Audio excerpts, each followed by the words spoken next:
అందరికీ నమస్కారం. ఈరోజు ఆంధ్ర రాష్ట్రంలో విద్యార్థులు ఇబ్బందులు పడకూడదని దాదాపు 1800 కోట్ల రూపాయలను ఫీజు రియంబర్స్మెంట్ రిలీజ్ చేయడం జరిగింది. అందుకు గాను మంత్రి నారా లోకేష్ గారికి విద్యార్థుల తరపున టీఎన్ఎస్ఎఫ్ ప్రత్యేకమైన కృతజ్ఞతలు తెలియజేస్తా ఉన్నాం. గతంలో చూసాం, జగన్మోహన్ రెడ్డి గారు అనేక అరాచకాలు చేశారు. రియంబర్స్మెంట్ పేరుతో కాలేజీ యాజమాన్య అకౌంట్లో లేకుండా తల్లిదండ్రుల అకౌంట్లో వేస్తానని చెప్పడం, అది కూడా త్రైమాసికంలో వేస్తానని చెప్పడం, అనేక రకాలుగా విద్యార్థులను మోసం చేసే విధంగా డబ్బు లేనటువంటి పరిస్థితి. ఆ రోజు అనేక మంది విద్యార్థులు చదువులు దూరమయ్యారు. రియంబర్స్మెంట్ రాక అనేకమైన విద్యార్థులు అప్పులు పాలయ్యారు. అనేక మంది విద్యార్థులు చదువులు మానేసి ఆత్మహత్యలు కూడా చేసుకున్న సందర్భాలు గత ప్రభుత్వంలో ఉన్నాయి.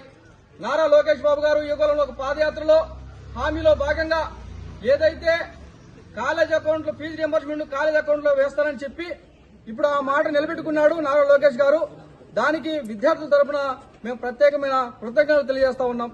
నారా లోకేష్ బాబు గారు పరిస్థితి ఇప్పుడు ఏదైతే కూటమి ప్రభుత్వం ఏర్పడి దాదాపు 20 నెలలైంది. ఈ 20 నెలల్లోనే దాదాపు 1800 కోట్ల రూపాయలు ఫీజు రియంబర్స్మెంట్ ను ఈ యొక్క కూటమి ప్రభుత్వం రిలీజ్ చేయడం జరిగింది. దీన్ని కూడా ఈ యొక్క వైకాపా నాయకులు రాజకీయం చేస్తా ఉన్నారు.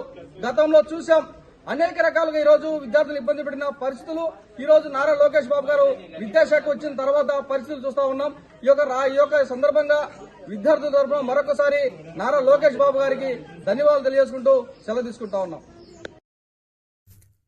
కడప జిల్లాలోని మరిన్ని వార్తా విశేషాల అప్డేట్స్ కోసం మా SCN న్యూస్ ఛానల్ను తప్పకుండా చూడండి.